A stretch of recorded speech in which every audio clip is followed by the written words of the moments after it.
Përshëndetje miq dhe mirë se erdhët në këtë video. Keni hyrë në kanalin tim zyrtar në YouTube ODM Studio. Për të qenë pjesë e live-eve të mia, ju mund të abonoheni duke klikuar poshtë tek fotoja ime. Ditën e sotme me live-in tim ne do të shkojmë në Gjermani. Në fakt do të kem në një intervistë një mjeke psikiatre shqiptare, ajo quhet Laureta, por për disa vitesh është larguar nga Shqipëria, është shkolluar në shtetin gjerman dhe punon si mjeke psikiatre në këtë shtet. Ajo është duke më pritur dhe sinqerisht e falenderoj doktoreshën që në kulmin e punës gjeti sot një moment i ishte këtu në live me mua. Kështu që hap dritaren dhe përshëndes me njëherë doktoresh Lauretën. Doktoresh Laureta, përshëndetje nga Tirana. Përshëndetje. Flasim live nga Gjermania. Për të gjitha audiencën, ju jeni një mjeke psikiatre që punoni në Gjermani. Po. Prej sa vitesh jeni aty? Unë jam në Gjermani 6-7 vite bëhen tani. 6-7 vite. E dashur doktoresha, do të thras doktoresha, jo në emër Laureta, unë zakonisht gjithë personazhet e mi thras në emër, por sa herë që flas me mjek kam qejf ti thras doktor apo doktoresh. Në rregull. Të falenderoj. Doktoresha, unë për shkak të profesionit tim konsumoj goxha orë, le të themi në rrjetet sociale, në Instagram, në Facebook, dhe shpesh i ndjek edhe videot që ju postoni në Instagramin tuaj, në rrjetin tuaj social, në llogarin tuaj. Dhe jepni të këshilla kaq të vlefshme për çdo kënd që mund t'i dëgjonte. Dhe teksa po dëgjoja disa videot e tua, thash do t'i shkruaj doktoreshës dhe dua që ta kem një ditë në live për t'i bërë disa pyetje dhe për të mësuar më shumë gjëra rreth shëndetit mendor. Sepse më duket sikur kjo kriza e shëndetit mendor është thelluar brez pas brezi dhe në situatën në të cilën ne jetojmë, më duket sikur situata është më e rëndë. Ju si një mjeke si e shikoni, ju jeni pranë pacientëve. A jemi vërtet në një krizë të shëndetit mendor? Në rast të parë ju faleminderit për ftesën. Falenderoj dhe unë. Dhe po, mund ta themi që jemi në krizë. Unë nuk mund të jap një informacion të saktë për gjendjen aktuale të shëndetit mendor në Shqipëri, sepse kam kaq vite që jetoj në Gjermani, por në Gjermani problemet e shëndetit mendor janë në rritje. Dhe mund të themi që kemi një krizë, patjetër. Ndoshta ju jetoni në Gjermani dhe realiteti në Shqipëri, jeni shkëputur nga realiteti në Shqipëri, por dua ta bëj një pyetje, sepse fenomeni i shëndetit mendor tashmë nuk është vetëm Shqipëri, është kudo në botë. Pse flitet kaq pak për shëndetin mendor? Nëse për një sëmundje të zemrës apo një sëmundje të një organi tjetër apo ku ta di unë çfarë do lloj sëmundje flitet, pse për shëndetin mendor flitet kaq pak? Ndoshta shkaku që në familje mund të kemi një person me probleme shëndetit mendor na bën të kurremi, mos kërkojmë ndihmë dhe mos flasim. Kështu e kuptoj unë të paktën në Shqipëri. Për shëndetin mendor flitet shumë pak. Po, keni të drejtë, kështu e shikoj edhe unë, por mendoj se ka të bëjë me kulturën tonë si popull, me kulturën që ne jemi rritur, dhe është e vërtet që unë jam shkëputur për kaq vite nga Shqipëria, por unë kam familjen atje dhe e di shumë mirë se si është të kesh një person me probleme të shëndetit mendor në familje është shumë e rëndë. Dhe ne hezitojmë nga friga se se shoqëria mos na bullizoj, mos na kritikoj, dhe nga kjo gjë vjen edhe friga për të drejtuar tek profesionistët. Është shumë e vërtetë. Kohët e fundit, unë e kam hapur faqen faktikisht tani shumë shpejt, nuk ka as 2-3 muaj, dhe kam vënë re nga pacientët që më shkruajnë që hezitojnë, dhe gjëja e parë që thot, kam frikë se mos shoqëria nuk më pranojnë, nëse marrin vesh që unë jam me probleme të ankthit, që janë edhe shtrëngullimet e ankthit janë dhe më të shpeshta. Mendojnë se ato do t'ju largohen dhe do mbesin vetën, dhe kjo gjë rrit edhe më shumë ankthin që ato kanë. E vërtet, pse sot brezi i ri quhet një brez i stresuar? Flasim për adoleshentët. Po, kjo mendoj se kjo vjen edhe nga përhapja rrjeteve sociale. rrjetet sociale sot ndikojnë shumë në stres.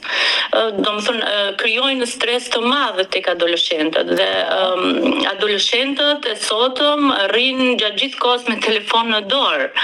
Domethënë çdo kush ka një llogari në Facebook, në TikTok, në Instagram dhe kjo krijon një stres të madh.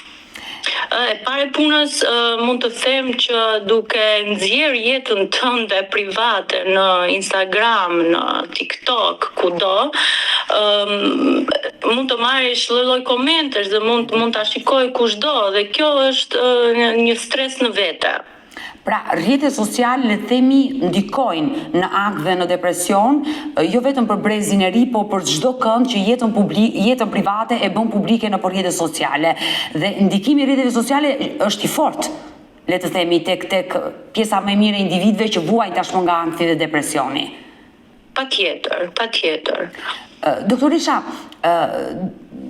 po shikoja disa statistika, realisht po I lexoja përpara se të hyja në intervistë me ju, dhe arrita të kuptoja që ankthi dhe depresioni është më I shpesht në moshën e re, flasim për adoleshentët, duke krahasuar me brezin e prindërve tanë. Përveç rrjeteve sociale, në këndvështrimin tuaj, kush ka ndikuar tjetër te ky brez I ri që jam brez I stresuar? Mendoj se mënyra ose stili I jetesës së sotëm është gjëja e parë që ndikon në rritjen e problemeve të ankthit, të shpërgullimit të ankthit dhe të depresionit. Brezi sotëm janë mësuar që të rrinë vetëm përpara ekranit. Unë mbaj mend në periudhën time të rinisë apo të fëmijërisë që ne nuk kishim telefona dhe nuk kishim rrjete sociale, ne dilim të loznim, ne dilim që në mëngjes dhe loznim me shoqërinë, me moshatarët tonë. Dhe kjo gjë na bënte neve shumë aktiv. Pra aktiviteti fizik është shumë I rëndësishëm për problemet e shëndetit mendor. Kurse sot shumica e personave, shumica e fëmijëve shikoj që rrinë gjithë ditën në telefon, domethënë më shkruaj ti ky në Facebook, më shkruaj ti ky në Instagram, pse nuk po shikohet fotografia ime, pse nuk po shikohet postimi im, ata nuk kanë aktivitet fizik. E vërtet. Dhe nuk kanë edhe shoqëria, jeta sociale që ato bëjnë është një jetë shumë e dëmshme, mund të themi, për shëndetin mendor. A mund të quhet normalitet që adoleshentët e sotëm konsumojnë orë të tëra mbi internet dhe të mbyllur në shtëpi? Kjo nuk quhet normalitet, po mua po më duket normalitet tani te rinia e sotme, të cilët nuk dalin nga shtëpia.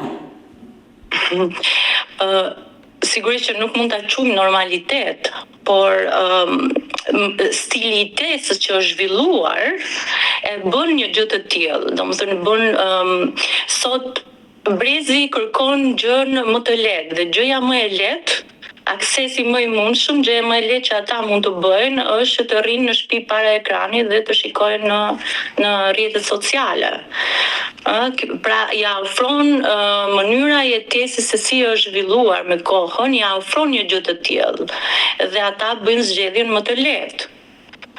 Çfarë mund të rekomandojmë është që prindrit të jenë më të kujdesshëm. Dhe këtë do të bëja si pyetje, kush janë gabimet që bëjnë prindrit tek fëmijët e tyre?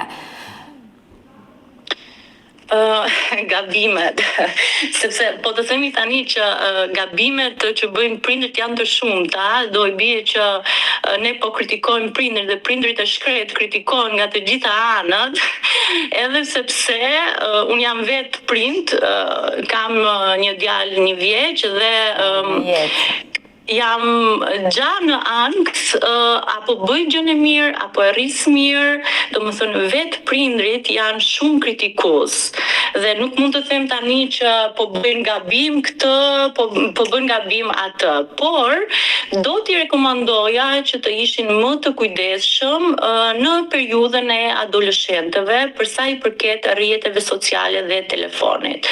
Domethënë nuk është mirë që një fëmijë 12 vjeç ose 11 vite të ketë telefonin e vet. Përse du ta ketë? Për çfarë mund t'i duhet një fëmijë 11 vjeçar telefoni i vet? Doktoresha, kupton, është mosha 11-12 vjeçare, është një moshë që kërkon zhvillim dhe kërkon që të përqendrohen tek mësimet në shkollë. E dashur doktoresha, kur një adoleshent, le të themi, vuan nga ankthi, si një prind duhet ta kuptoj? Kush janë shenjat e para që shfaqen ku nëna dhe babai të arrin të kuptojnë që fëmia po vuan nga ankthi? Simptomat e para të ankthit nuk është se mund t'i vërejnë prindrit, sepse don pak kohë që t'i kuptojmë, por ajo që bie në sy menjëherë është që fëmia nuk është i përqendruar më në shkollë tek mësimet. Pra bie niveli i inteligjencës, niveli i notave në shkollë. Gjëja tjetër është se ai fillon që të izolohet sa vjen edhe më shumë në shtëpi. Domethënë thot kam ankth që të dal. Ose ndoshta nuk mund ta shprehi fjalën ankth, por thot kam frikë që të dal jashtë. Dhe është gjatë gjithë kohës i shqetësuar, lëviz dhe nuk mund të rrijë në një vend. E qartë. Këto janë disa nga shenjat fillestare që vihen re tek fëmijët. Pastaj tek të rriturit është diçka tjetër, sepse ankthi tek të rriturit shfaqet edhe nga traumat që ata kanë përjetuar gjatë jetës. Dikush mund të ketë përjetuar një ngjarje të rëndë, dikush mund të ketë humbur një person të dashur, dikush mund të ketë humbur qoftë edhe punën. Këto janë edhe traumat emocionale që ndikojnë një nga shkaktarët e ankthit. Por çfarë masash, po ndalim ende tek adoleshentët, tek fëmijët, çfarë masash do të marrin prindrit kur i shikojnë të shenjat e fëmijët e tyre?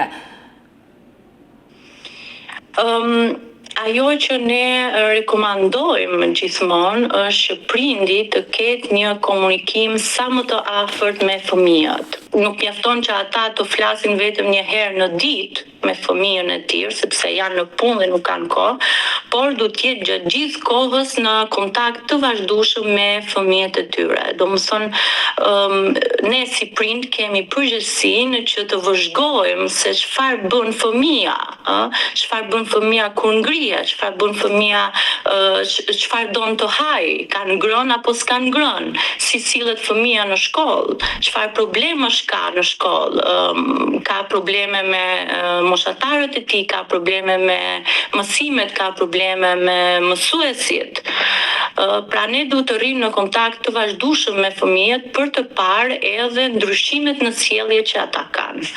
Pra nëse ne si prind jemi të kujdesshëm, atëherë nëse fëmia jon shfaq një ndryshim në sjellje, duhet të jemi të kujdesshëm që ta vëmë re, dhe nëse e vëmë re, gjëja e parë është të hysh në komunikim me fëmijën tënd. Doktoresha, kur një fëmijë është asocial, e ka të vështirë të hyjë në shoqëri, të ambientohet në shkollë, me shokët, me shoqet, dhe pse mund të ketë 2-3 vite që bashkëton me ata në të njëjtën shkollë, a mund të themi që ky fëmijë ka depresion apo ankth? Se do të pyes pak më vonë nga ndryshon ankthi dhe depresioni, që të na i shpjegosh. Nuk do të thot automatikisht vetëm pse ai ka vështirësi që të hyjë në marrëdhënie sociale me moshatarët e tij, ose është jo social, nuk do të thot automatikisht që ai mund të ketë ankth. Një fëmijë ka vështirësi që të krijojë jetë sociale ose të hyjë në komunikim me moshatarët e tij nga shumë gjëra.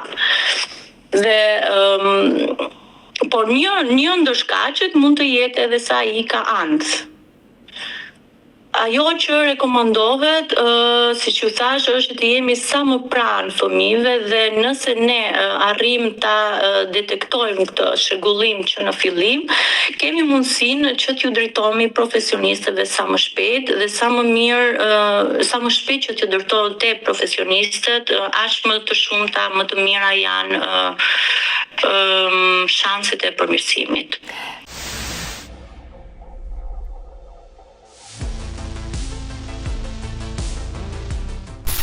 Doktoresha, nga ndryshon stresi, ankthi dhe depresioni? Po, kjo është një pyetje shumë e mirë. Sepse ndonjëherë janë edhe të ndërthuara bashkë dhe ne nuk arrim të kuptojmë. Atëherë, të gjithë e njohim stresin sot. Të gjithë kemi stres. Nuk kemi fjalën për këngëtarin stresi. Jo, nuk e kemi fjalën, kemi fjalën për sëmundjet e shëndetit mendor. Stres kemi gjatë gjithë ditës. Çdo gjë që është e panjohur për ne mund të na krijojë një gjendje nervozizmi, një gjendje stresi.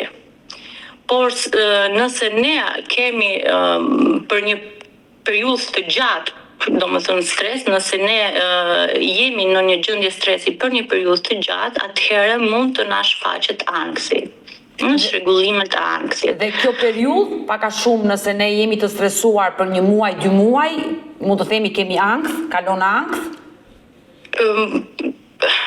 Po, 2 deri në 3 muaj zakonisht është kohëzgjatja që ne i japim dhe sepse në këto 2-3 muaj mund të akumulojmë stresin, domethënë personat në fillim nuk arrin ta kuptojnë se kam stres apo jo dhe çfarë ma shkakton dhe nuk është se hapen që në fillim, domethënë duan një herë që të kuptojnë, mundohen ta kuptojnë veten në fillim dhe pastaj kur e shikojnë që ata nuk arrin ta kuptojnë se çfarë kanë, ju drejtojnë personave të tjerë. Zakonisht janë linja e parë janë familjarët, ata që janë më afër dhe pastaj kalohet tek mjekët, tek ne profesionistët. Një ndër shkaktarët e ankthit është stresi i akumuluar. E qartë. Pra, ankthi është një nivel tjetër, një nivel më i lartë i stresit. Ankthi është një shëgullim i shëndetit mendor në të cilën personat nuk vinë më nuk janë në gjendje të kontrollojnë më jetën e tyre. Domethënë ata kanë vështirësi në përqendrim, kanë vështirësi të koordinojnë aktivitetet e ditës, kanë vështirësi që të shkojnë në punë, çdo gjë ju duket sikur çdo gjë ju duket shumë e pamundur për ata. Domethënë nuk arrin që të kenë sukses në punë apo në përditshmërinë e tyre. Por depresioni, që është një shkallë akoma më e lartë? Po, pastaj depresioni është një sëmundje tjetër që ka të bëjë me humorin, me shregullimet e humorit dhe siç thash edhe për anktin, shkaktarët e depresionit janë të shumt, ndër ato janë dhe gjenetike, por në shumicën e rasteve janë psikosocial, pra vjen edhe nga jeta sociale që ne bëjmë. Depresioni shfaqet kur ne kemi një ndryshim të humorit. Pra personi ndjehet për një periudhë të gjatë dhe këtu nuk themi më për 2-3 muaj, por mund të themi për një vit ndjehet i trishtuar, nuk arrin që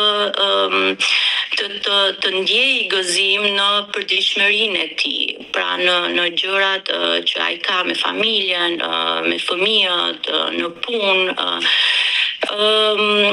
Simptoma tjetër është se ata ndjehen sikur nuk kanë energji. Nuk kanë energji që të përballojnë aktivitetet e ditës.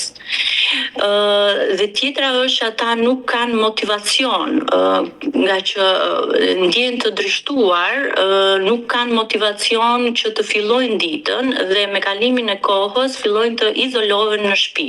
Depresioni pra është një sëmundje e shëgullimit të humorit dhe është diçka më e rëndë se shëgullimet e ankthit. A ka shërim nga depresioni dhe ankthi? Anksi, sot, në ditët e sotme, mund të themi që po, ka shërim, kurse për depresionin nuk mund ta themi 100%. Nëse depresioni kapet në fazat e para, mund dhe ndërhyen nga profesionistët, mund të arrijë një stabilitet dhe mund edhe të shërohet deri diku. Por kjo nuk do të thotë që ai nuk mund të rishfaqet përsëri tek i njëjti person. Nëse depresioni është i një shkallë më të rëndë, ajo që mund të bëjmë ne me mjekim dhe me psikoterapi është që të arrijmë një stabilitet, një gjendje stabiliteti tek pacienti dhe të përpiqemi që këtë gjendjen e stabilitetit ta mbajmë sa më gjatë në kohë. Doktoresha, dëgjoj shpesh edhe në mediat në Shqipëri që nëse ke stres, ke ankth apo depresion, duhet të marrësh suplemente, duhet të pish vitamina, magnezium. Sa ndikojnë realisht përdorimi i këtyre suplementeve në shëndetin mendor? Po, madje sot më kisha një video për suplementet. Në fakt, suplementet janë shumë të rëndësishme për shëndetin tonë. Jo vetëm për shëndetin mendor, por edhe për shëndetin në përgjithësi. Suplementet janë gjëja e parë që ne rekomandojmë sepse janë vitamina dhe nuk kanë efekte anësore, por kanë vetëm efekte të mira, duke ndihmuar organizmin tonë që të punojë sa më mirë.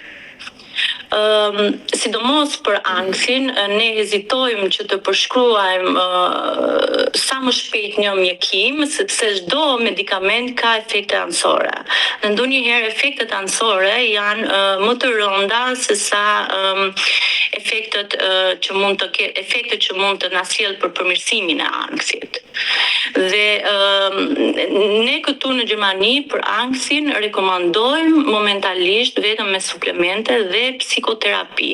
Pra sot ka arritur që anksi të mjekohet vetëm me psikoterapi, të shërohet vetëm me psikoterapi. Në rastet se nuk kalon, domethënë duhet të shikojmë nëse është kthyer në anks kronik dhe ose është një gjendje më e vështirë e anksit, atëherë mund të përshkruajmë edhe mjekim. E qartë, dua të pyes dhe ngelem sa herë tek grup mosha e adoleshentëve. Pyetjet në këtë grup moshë i drejtoj. Konfliktet në familje sa ndikojnë në shëndetin mendor të adoleshentëve? Fëmijët nuk janë asnjëherë të gatshëm që të përballen me vështirësitë dhe problemet që kanë prindrit. Pra qofshin ato probleme ekonomike, qofshin ato probleme emocionale që mund të kenë prindrit mes tyre. Dhe nuk rekomandoj që ne t'i ngarkojmë fëmijët në këtë moshë me problemet tona, sepse kjo do sillte pastaj shtrëngulime të ankthit, si fillim dhe në vazhdim pastaj mund të shfaqet edhe depresioni. Fëmijët nuk janë të gatshëm mendërisht, do të thoja, biologjikisht të përballen me një stres kaq të madh sa që janë problemet ekonomike ose problemet në çift, domethënë tek prindrit mes tyre. Prandaj mënyra më e mirë është që fëmijët i mbajmë sa më larg konflikteve që kanë prindrit me njëri tjetrin. Dhe nëse duhet që të diskutojmë tema të tilla si divorci ose problemet ekonomike, duhet të gjejmë mënyrën se si mund t'ja shpjegojmë sa më qartë një fëmije se çfarë po kalojnë prindrit momentalisht. E qartë. Doktoresha, depresioni dhe ankthi çojnë në vetvrasje? Po, domethënë depresioni, mund të them më shpesh, ka një shkallë më të lartë që mund të çojë në mendime të vetvrasjes dhe nëse nuk ka njeri që t'ju gjendet pranë këtyre personave, ata edhe mund ta kryejnë vetvrasjen. Pra ka një rrezikshmëri që personat që vuajnë nga çrregullimet e ankthit, por më tepër ata që vuajnë nga depresioni, që të arrijnë në vetvrasje.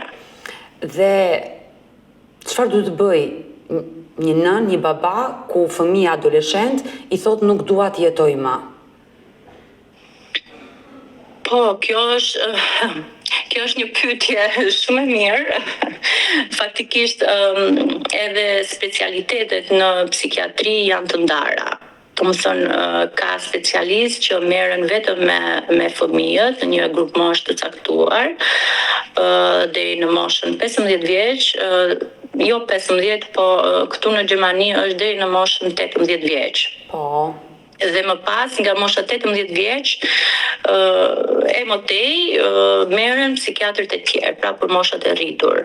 Dhe unë faktikisht jam tek psikiatrët që merren me moshat e rritur, pra mbi moshën 18 vjeç.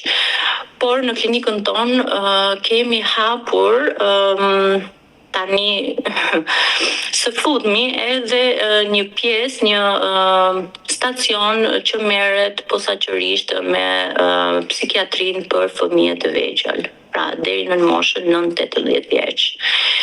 Dhe është shumë e vështirë mënyra se si mund të sillet prindri me një fëmijë kur ai thotë që unë nuk dua të jetoj. Pra është një gjendje shumë e rëndë. Vetëm fjalja që mund të thotë një fëmijë 12 vjeç, unë nuk dua të jetoj, domethënë është një shok, është një traumë për prindrit. Ajo që ne këshillojmë është që ata t'ju drejtohen menjëherë tek profesionistët. Pra tek profesionistët, tek psikiatrit që merren me fëmijët. Pra siç që thash janë të ndarë, sepse vetëm ata janë janë mësuar dhe kanë studiuar taktika të tilla se si mund të hysh në komunikim me fëmijët dhe të eksplorojë se sa e rëndë është kjo fjalë që ata kanë thënë dhe në rast të parë a e kuptojnë se çfarë fjale kanë thënë, se mund të themi që fëmijët në këtë moshë, pra një 11-12 vjeçar, mund edhe të mos e di se çfarë është vdekja. Dhe çfarë do të thotë që të marrësh jetë.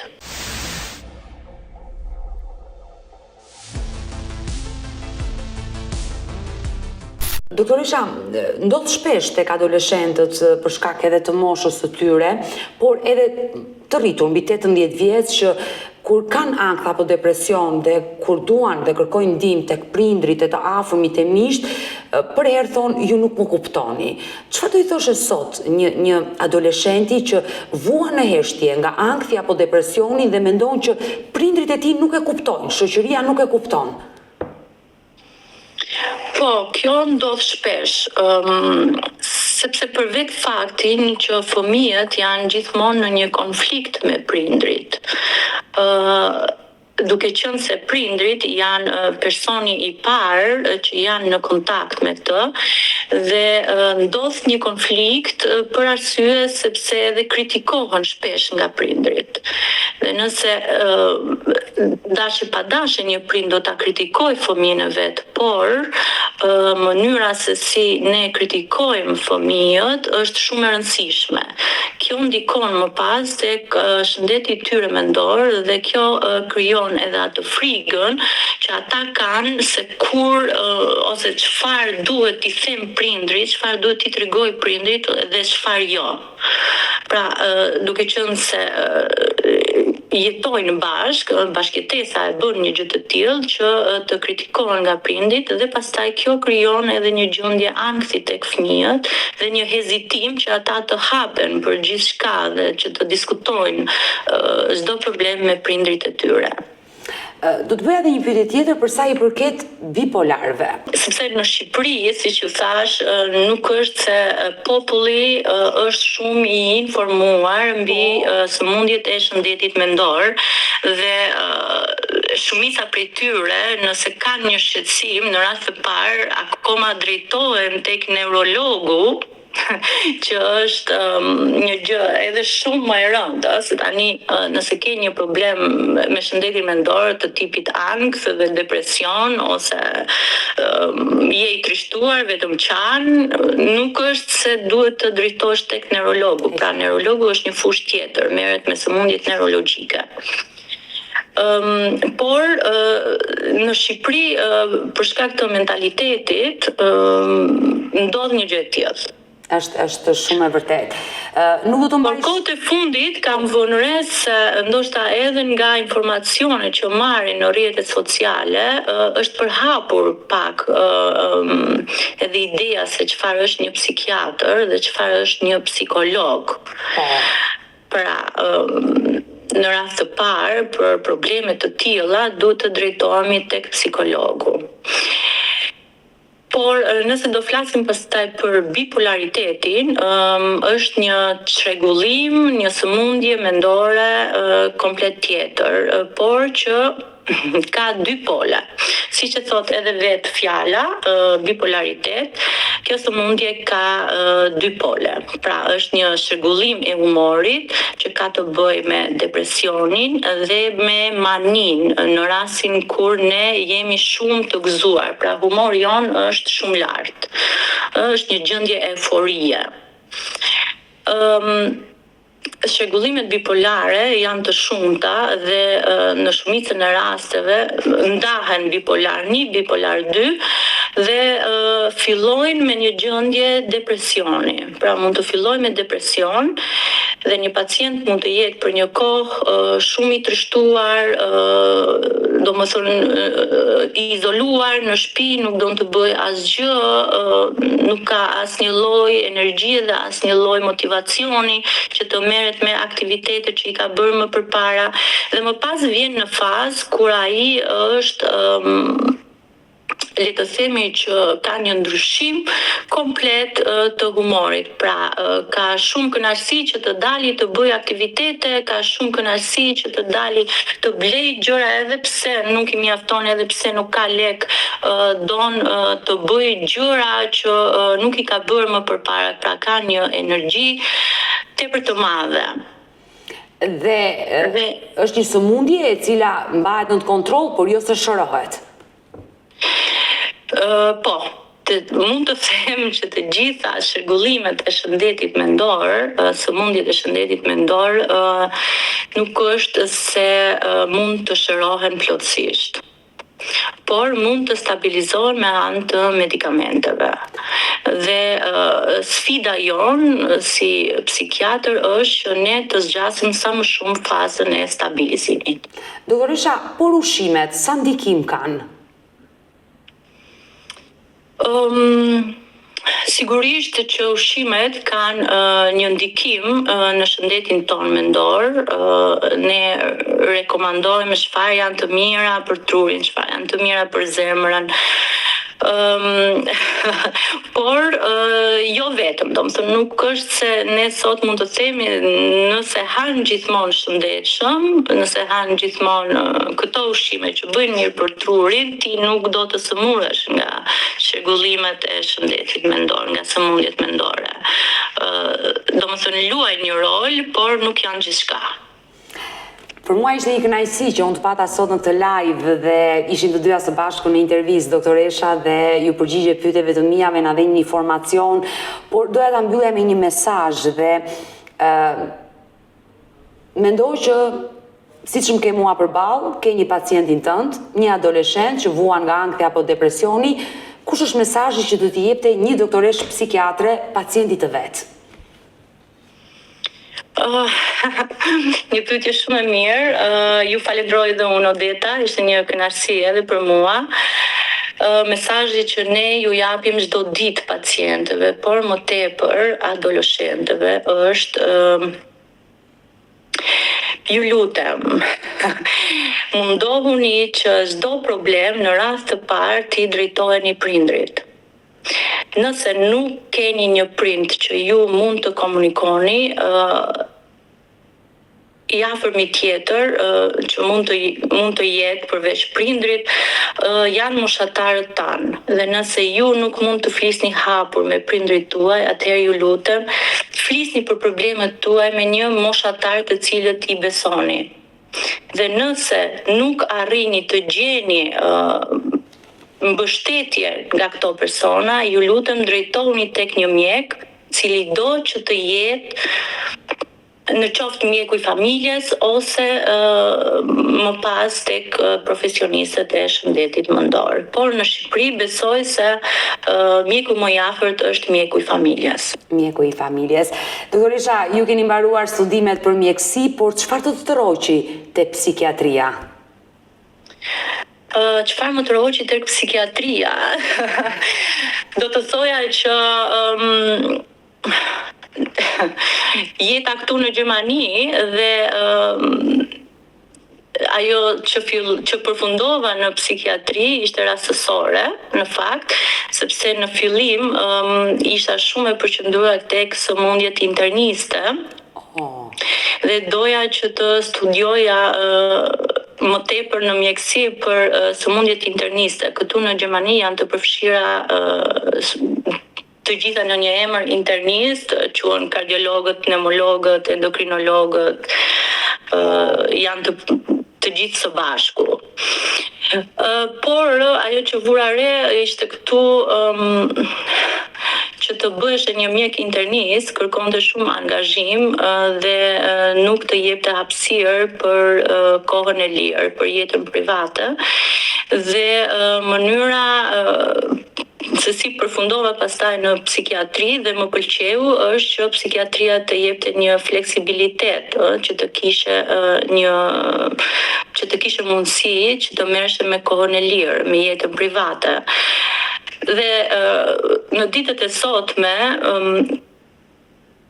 edhe si psikiatre, por edhe në ditët e sot mund të them edhe si person, si individ, mund të them që jeta tashmë është orientuar sa më pak punë, sa më shumë lek dhe sa më shumë kohë të lirë që të merresh me aktivitetet e tua dhe me jetën tënde private. Dhe kjo gjë më solli që më bëri që unë më pas ta dashuroja psikiatrin dhe ta bëja me kënaqësi. Dhe vura re që kam edhe një prirje. Domethënë kjo gjë më bënte mirë. Unë ndjem shumë mirë me profesionin tim. Unë të uroj shumë suksese dhe kënaqësi dhe njerë që të pata në këtë intervistë dhe të përshëndes nga Tirana, doktoresha. Ju falenderoj edhe unë Odeta për ftesën dhe ishte edhe për mua gjithashtu një kënaqësi. Ju uroj një ditë të mbar. Shpresoj që t'ju kem dhënë sa më shumë informacione të vlefshme. Të falenderoj. Mirupafshim. Mirupafshim. Mirë dashur miq, kemi ardhur në fund edhe për ditën e sotme. Uroj që ky live t'ju ketë shërbyer të gjithëve me gjithë këshillat dhe informacionin që na dha doktoresh Laureta. Faleminderit miq që qëndruat me mua deri në fund të kësaj video. Nëse edhe ju keni një histori që kërkoni ta denonconi apo keni një eksperiencë të bukur për të ndarë, mos hezitoni të më shkruani në numrin tim të telefonit 069 99 55 698 që ndodhet poshtë ekranit tuaj. Por ju mund të më dërgoni mesazhe edhe në rrjetet e mia sociale, në Instagram dhe në Facebook me emrin Odeta Dume Mandro dhe këto janë faqet e mia zyrtare.